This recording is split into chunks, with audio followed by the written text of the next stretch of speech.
All right, folks, let's do this. Okay.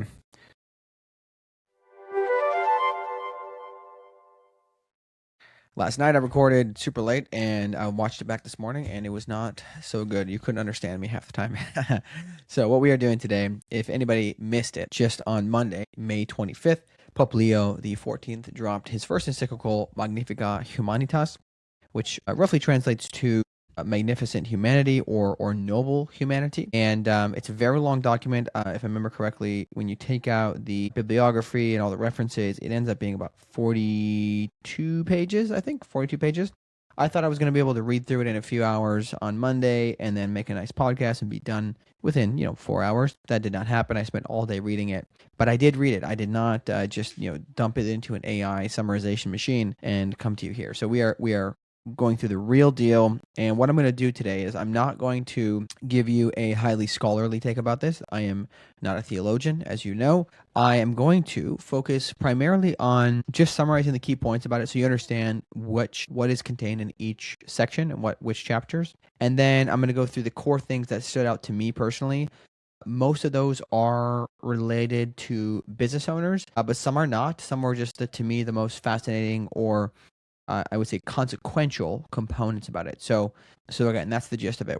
That's the gist of what we're going to do today is summary, and then I'm going to give you the key parts that I thought were most consequential. We'll zoom into those. So for anybody maybe not really familiar or not, like, just as a recollection here, the reason why we're so excited about this and the reason why we're expecting this is because Leo chose the name Leo. So his predecessor, Leo XIII, is kind of the one who kicked off in so many ways the Catholic social doctrines or the Catholic social teachings, which again really relate to man and the dignity of work, the fact that we are ends in ourselves. We are not means to an end of a way to make money or just something to be used, but that we have infinite dignity because we're created in God's image and likeness.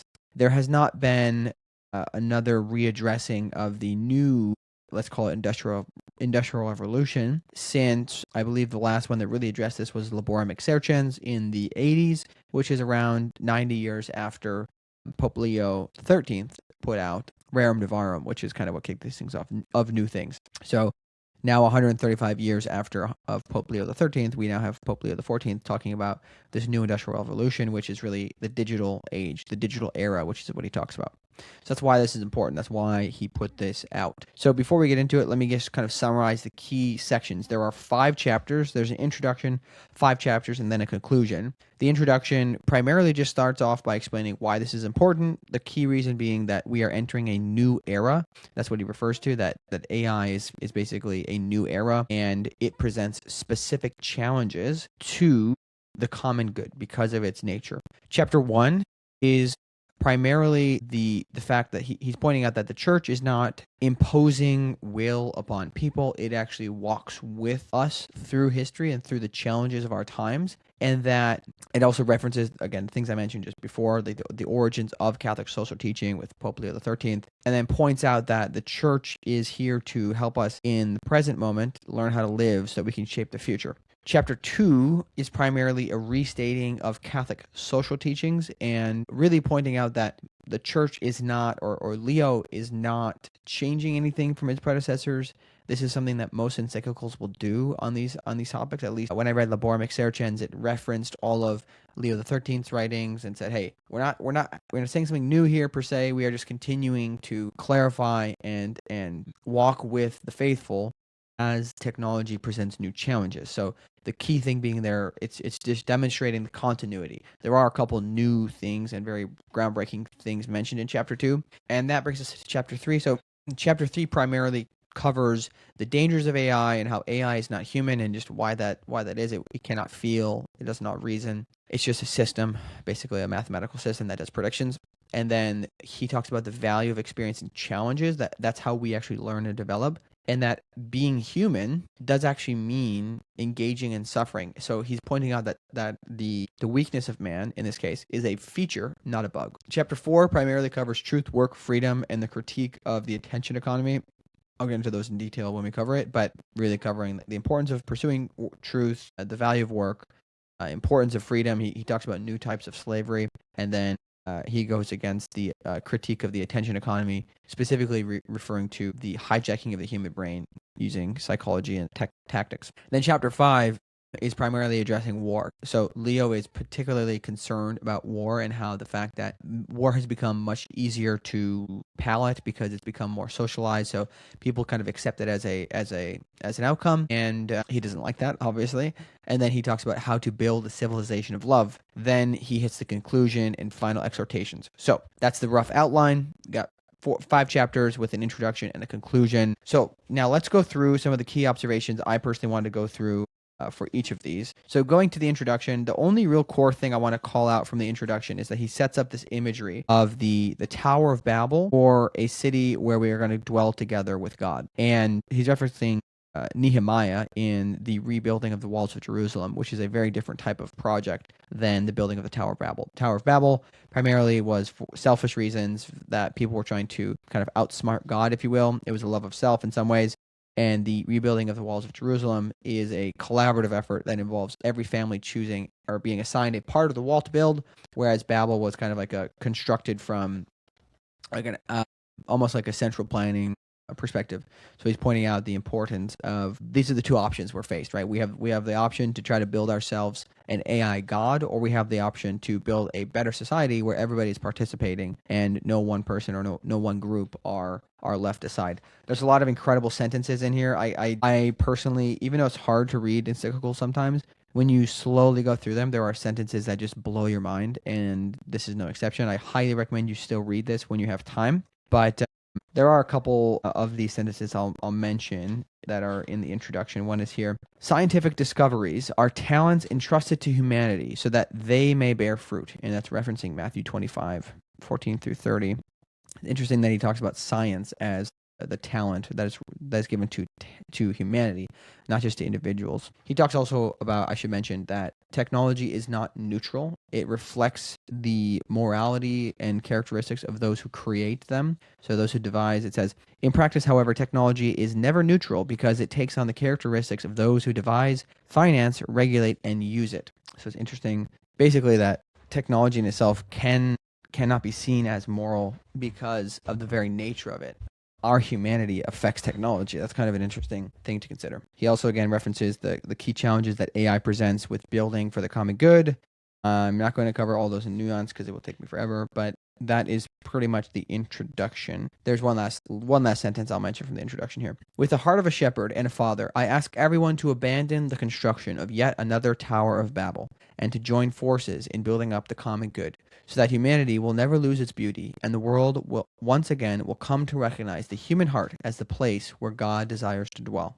This is a key theme because he's going to end up going through and pointing out, God cannot dwell in the heart of AI because it does not have one. So then chapter 1, again, chapter 1 primarily is, again, a restating of kind of the origin of Catholic social teaching and the fact that the church is journeying with us. It is very fascinating to consider that he's again explaining this is what the church does. It walks alongside us. It helps to influence the future by engaging in the present, and that in no way is this teaching a break from the past. It is a continuation of the same traditions, and he references all of his predecessors. There is this very interesting line in here too that says time is greater than space. That actually comes from Francis. Then he says, what matters most is not occupying positions of power or defending cultural strongholds, but initiating good processes and enabling them to mature. In this way, the truth of the gospel is not imposed from above, but grows over time within the concrete interweaving of lives, communities, and cultures. So he's basically trying to emphasize through this that this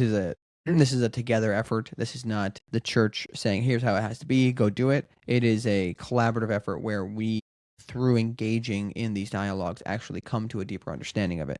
And it's almost like a spiritual journey that we go through. So he covers a lot of this other stuff. Leo XIII, he references a lot, going back to his teachings and how this is continuation. Mentions a lot of Pope St. John Paul II's writings. Yeah, all the popes get referenced there. Hey folks, as a quick reminder, we have recently launched The Faithful Steward. This is a free private deal flow newsletter for Catholic investors to be made aware of opportunities to invest in other Catholic-owned or led companies or projects. These deal types will range from startup investment opportunities to film opportunities to real estate, anything you can think of. it will be in there. And it's totally free. We are not charging for this. We are just trying to help connect the community. To sign up, you can go to catholicdealflow.com. That's catholicdealflow.com. How it works is when we get a deal, we make sure that these guys are Catholic. We will then package it up really nicely, send it over to you, and then you can take a look and decide if you would like to reach out. The benefit of this is that you get to remain completely anonymous from all those capital seekers while still getting the benefit of seeing those deals. So you get the benefit of seeing the deals without the publicity of being known. We are not gatekeeping here, so just trying to use our role as a community connector to help Catholics invest in each other and doing this all again for free. If you are a Catholic builder who is looking to raise capital, whether that again is for a film, for real estate, for a startup, or just a mom and pop or brick and mortar business, you can go to catholicdealflow.com to sign up. You just submit your deck there and a bit of information about you. We'll reach out, we'll verify that you are in fact a practicing Catholic, then we'll package it all up and send it out to the newsletter, and if they're interested, they'll reach out to you. Again, that is catholicdealflow.com. It's completely free. You can sign up today. All right, back to the show.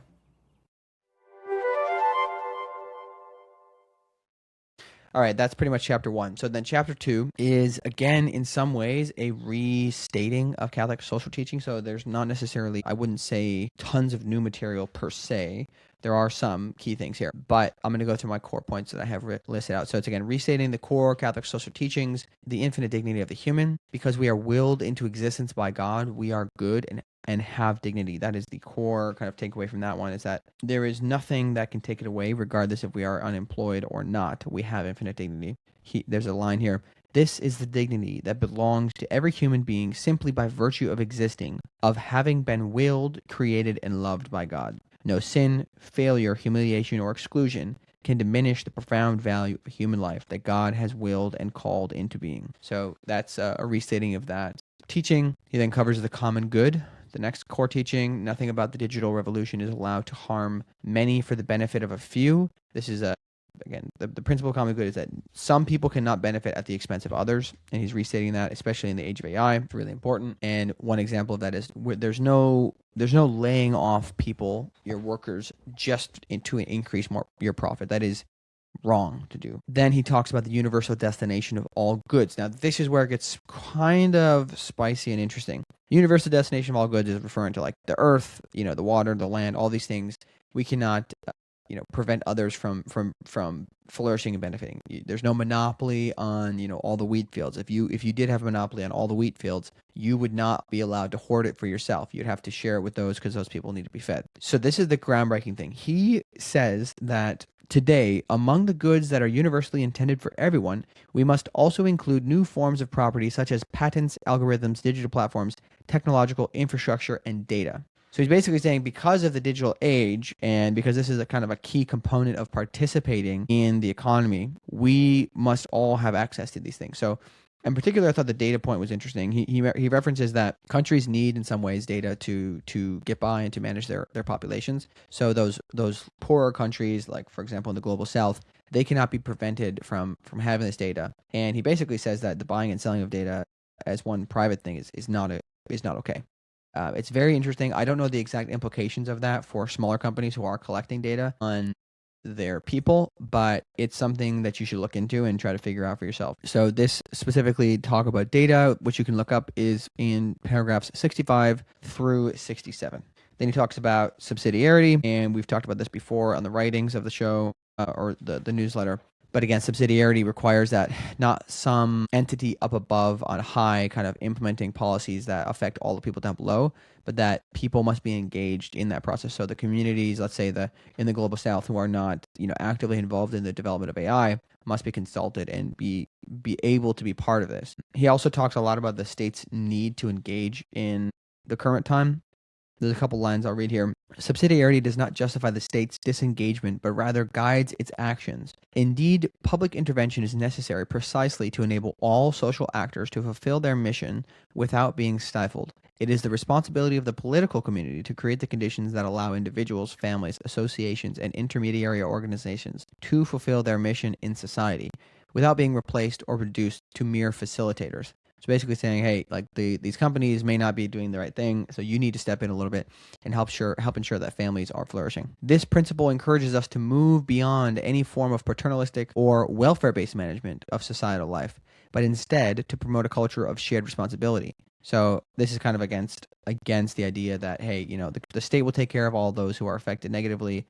We all need to, they have a shared responsibility for this. He mentions the importance of international community working together to ensure that none of these people are left behind. Then he goes into the principle of solidarity, which is again core Catholic social teaching. Every human being is created in the image of God and is part of a network of relationships that bind him to or her to others or to specific populations and to creation. So that the whole idea is that our relationships basically compose what is life and what is society. He says that fraternity is not merely an aspiration of believers, but is a social and political reality to be embodied in communal choices and endeavors. Just basically the importance of solidarity and subsidiarity are kind of intertwined in some ways. That solidarity means we got to make sure that nobody's left behind. We have to take care of those who are kind of at the edges of society with a preferential option for the poor, etc. I actually want to go back a little bit.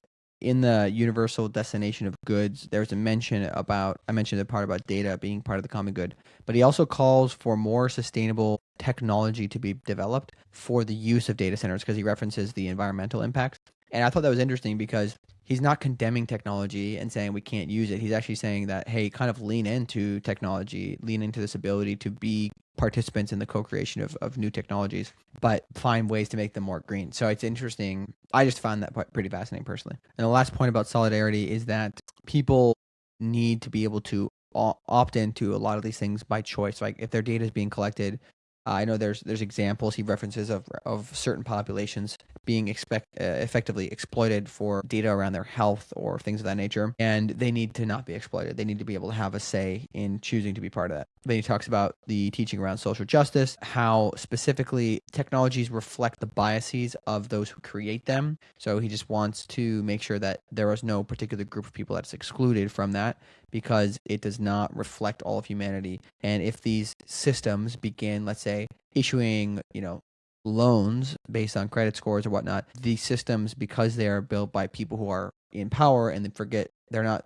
the inputs are not there from those who are not in power, those who are at the edges of society, they may be unfairly punished because AI is just a system of basically doing measurements and making predictions. So he says that is not okay. We need to make sure that everybody is involved in that process, so nobody is left behind. Because again, AI is changing the way the world works, and for them to be excluded would be very much against social justice. He makes an interesting point there that tech must be able to serve the marginalized. So when we build technology, we should not just be building technology only for the elite. He references transhumanism, I think, talking about how people are developing technologies that are intended to, help these certain people to live forever or whatever.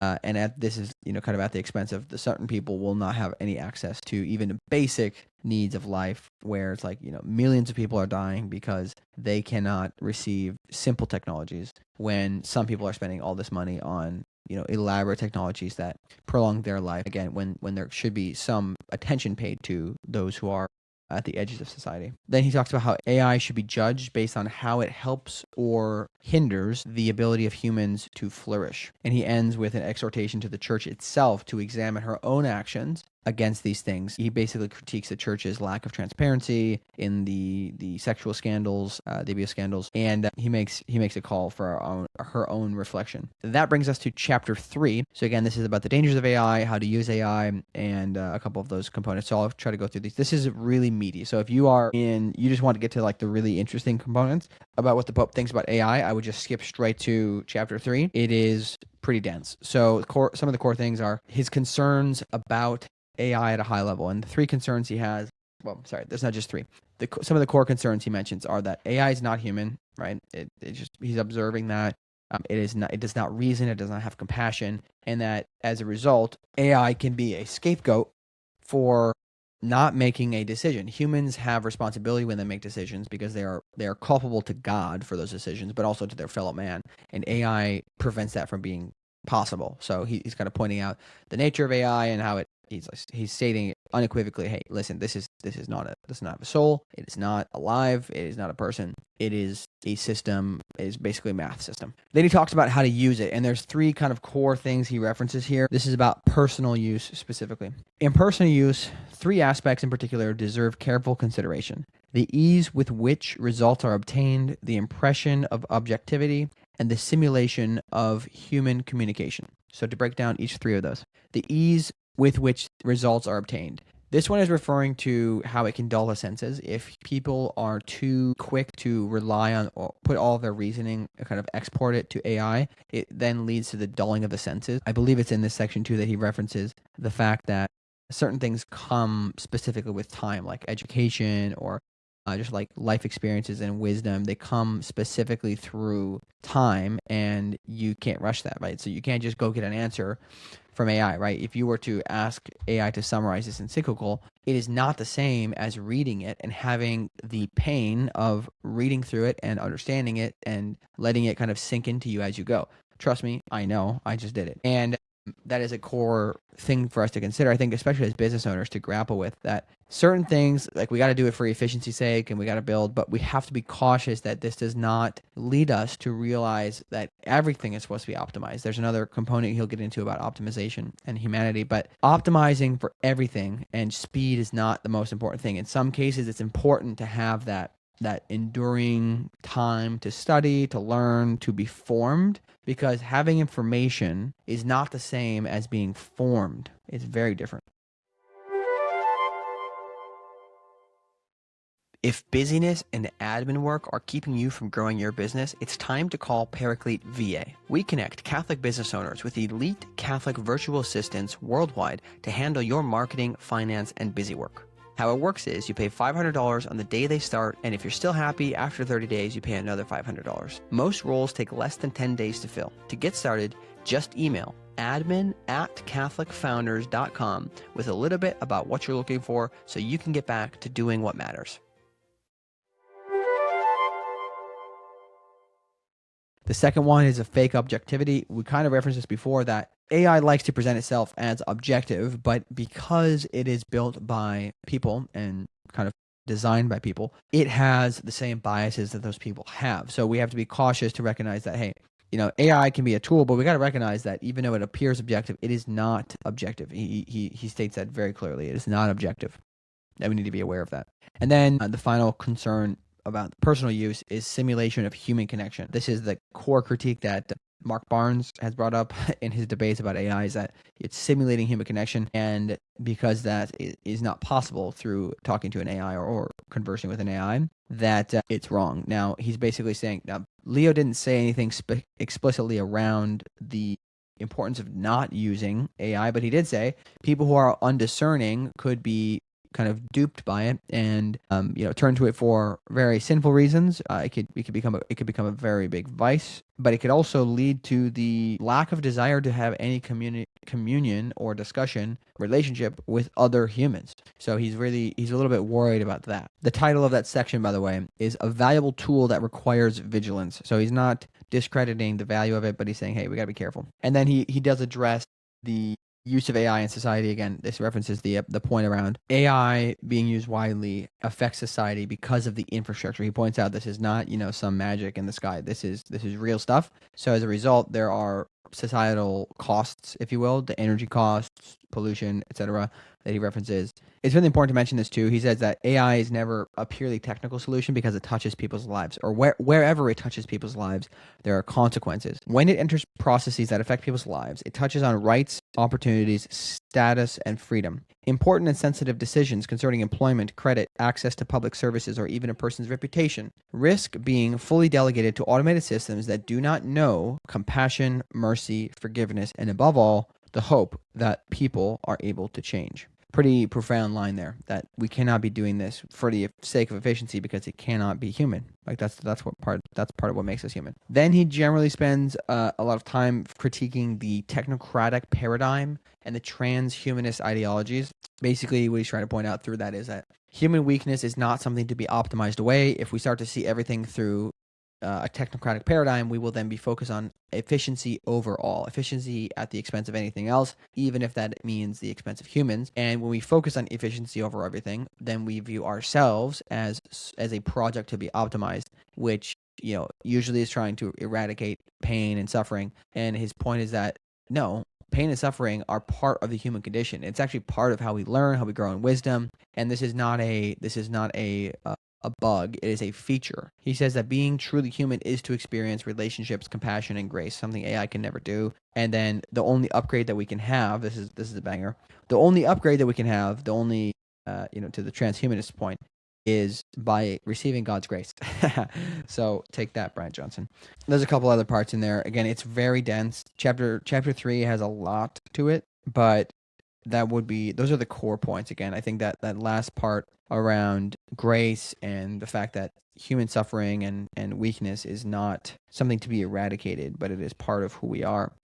I might read a couple other sentences here. For an algorithm, an error is a flaw to be corrected. For a person, however, an error can be a catalyst for profound change. A person's future is not calculable, but depends on one's freedom, elevated by the inexhaustible grace of God, and on the relationships cultivated. So lots of really amazing statements there. We'll finish this part about chapter 3 with a little quote that he has in there from St. Augustine. He references St. Augustine a lot. Obviously, that makes sense given his affiliation with them. He talks about two loves. Two loves have built two cities. The earthly city, the love of self, even to the contempt of God. The heavenly city, the love of God, even to the contempt of self. As throughout history, these two loves continue to contend for dominance in our hearts today.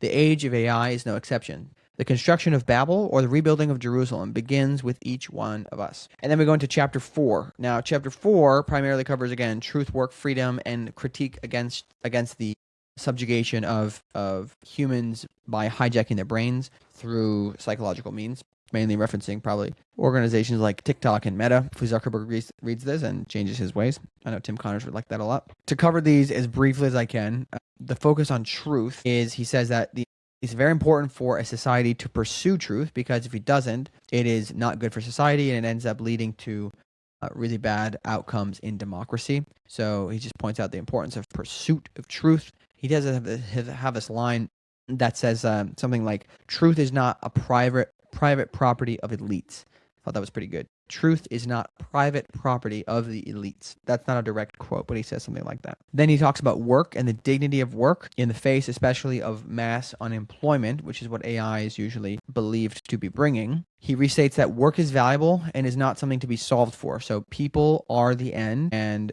they are not a means to an end. They're not a means for you to get rich. People are the end. So work is valuable to the human beyond just income. He then makes a reference to other countries where mass unemployment has led to civil unrest at the national level.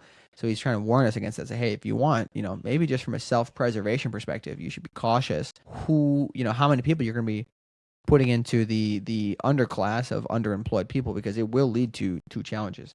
At least that's how I read it, that he's trying to say, hey, listen, this is not only is this the right thing to do, it's also in self-interest. You should consider this. He has a couple things in there that laying off people is not to be done for the increase of profit alone. The purpose of increasing profit, here it is actually. The pursuit of greater profits cannot justify choices that systemically sacrifice jobs, because the human person is an end, not a means, and the economic order must remain subordinate to human dignity and the common good.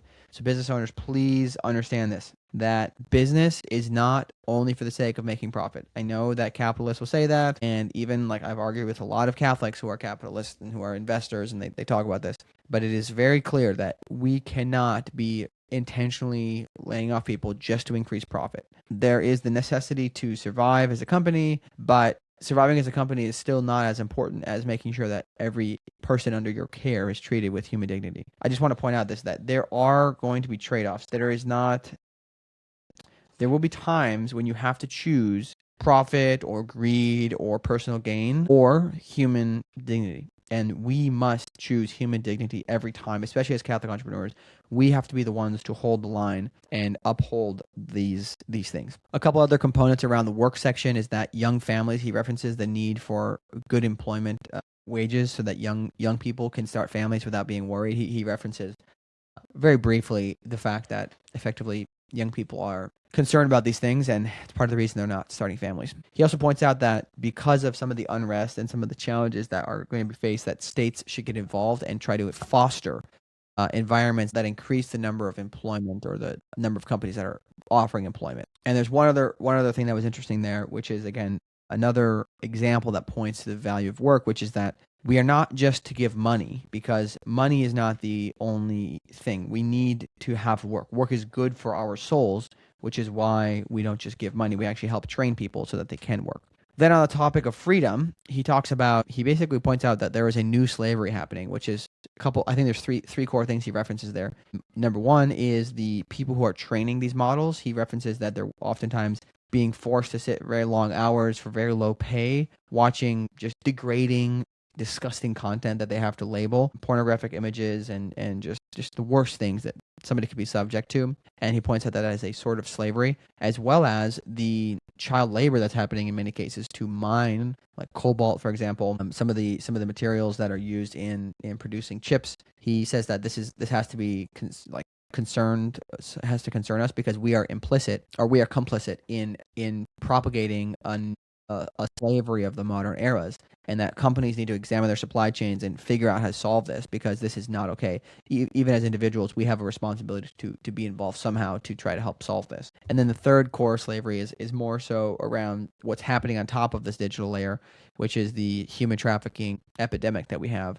And he says we need to find ways to help solve that, because again, we are in some ways being complicit with creating an entire additional class of slavery. He points out that a lot of people, they'll talk about how slavery, we regret, that slavery happened in the way it did in America. But he's like, well, if you don't want to have to apologize again for this in the future, like, get working on fixing it now as well. Then the last thing, which is kind of related to freedom, it's a slightly different, is that the hijacking of the human brain, or the hijacking of leveraging human vulnerabilities to get them addicted to spending time on social media, is a bad thing, and that companies need to stop doing that. And in conjunction with that, so that is obviously a sort of like slavery as well, but in conjunction with that, he points out the importance of educating young children and the vulnerable, so that they are not, accidentally subjugated to these things. They need to be taught how to use AI, how to use technology responsibly, how much to use it, that we still need to develop our ability to reason and to have judgment.